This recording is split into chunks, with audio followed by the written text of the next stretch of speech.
I didn't fall in love all at once. It wasn't fireworks. It wasn't certain. It was subtle, quiet, almost invisible.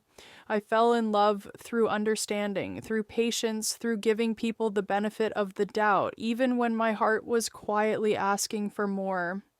I didn't realize I was falling in love. I thought I was just being kind, or just being loyal, just being patient. But over time, that kindness turned into self neglect. And maybe you know this feeling too. Have you ever looked at someone you loved and realized you were holding the entire relationship together with hope? Have you ever loved someone so deeply that you started shrinking yourself to stay close to them? If you're listening to this right now, I want you to know something important. You didn't imagine it. You weren't too sensitive, and you weren't asking for too much. You were asking the wrong person. I stayed longer than I should have, not because I didn't see the signs, but because I believed love could change things. I believed that if I was patient enough, they would meet me halfway. If I were gentle enough, they would open up. If I loved deeply enough, they would finally choose me. But love is not supposed to feel like convincing someone to care. And slowly, I began to disappear inside the waiting. If you've ever made excuses for someone's absence instead of honoring your own pain, pause for a moment. Breathe. You are not alone. Loving someone who couldn't love me was confusing because they weren't cruel. They weren't always distant. They showed up just enough attention to keep hope alive. Just enough warmth to keep me attached, just enough effort to make me doubt my own needs. And that kind of love hurts quietly because you can't point to one moment and say, this is when it ended. It ends slowly in pieces, in the quiet disappointments you don't talk about. No one warns you about the heartbreak that doesn't come with closure, the heartbreak that comes when you're still talking, still hoping, still loving. But something inside you already knows, started measuring my worth by their availability, by how fast they replied, whether they noticed my absence. Without realizing it, I began living on emotional crumbs, and I told myself it was enough, because admitting it wasn't enough would mean facing the truth. That I was loving someone who couldn't meet me where I stood.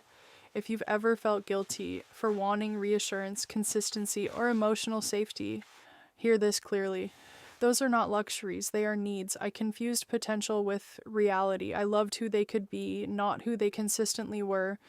And that kept me stuck because potential feels hopeful, but reality tells the truth. And the truth was painful. They weren't choosing me. The hardest thing I had to accept wasn't that they didn't love me. It was that I kept choosing someone who wasn't choosing me back. Letting go didn't happen all at once. It happened in moments. The moment I stopped explaining my feelings and started silencing them. The moment I noticed I was anxious more than I was at peace. The moment I realized love wasn't supposed to feel like survival, and still, I grieved. I grieved the version of them I believed in, the future I imagined, the love I gave freely, hoping one day it would be returned. If you're still holding on, ask yourself this gently. Does this love make me feel safe or small? Walking away didn't mean I stopped caring. It meant I finally started caring about myself. And that choice felt lonely at first, because healing often does. You miss them. You miss the routine. You miss the familiarity even when it hurt. Some days you question your decision. Some days you wonder if you asked for too much. Some days you almost go back, but slowly something shifts. You breathe easier, you sleep better, you stop checking your phone the same way. And one day, without warning, you realize you don't ache like you used to. So the day you stop hoping for someone to change is the day you start changing your life.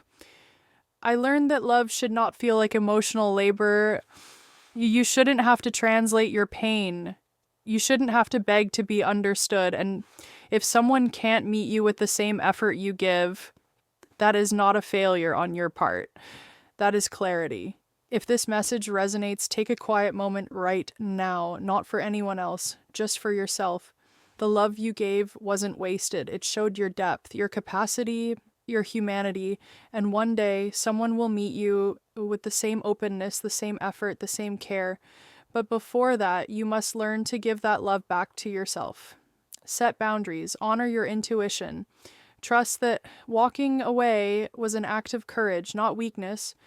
If you're healing from loving someone who couldn't love you back, be patient with yourself. Leave a comment with one truth you're finally ready to accept. Subscribe if you want reflections that sit with you in the quiet moments. And share this with someone who might be loving in silence, because sometimes the right words don't fix everything, but they remind you that you are not broken. You didn't love wrong. You just loved someone who couldn't meet you there. And choosing yourself was the bravest thing you ever did.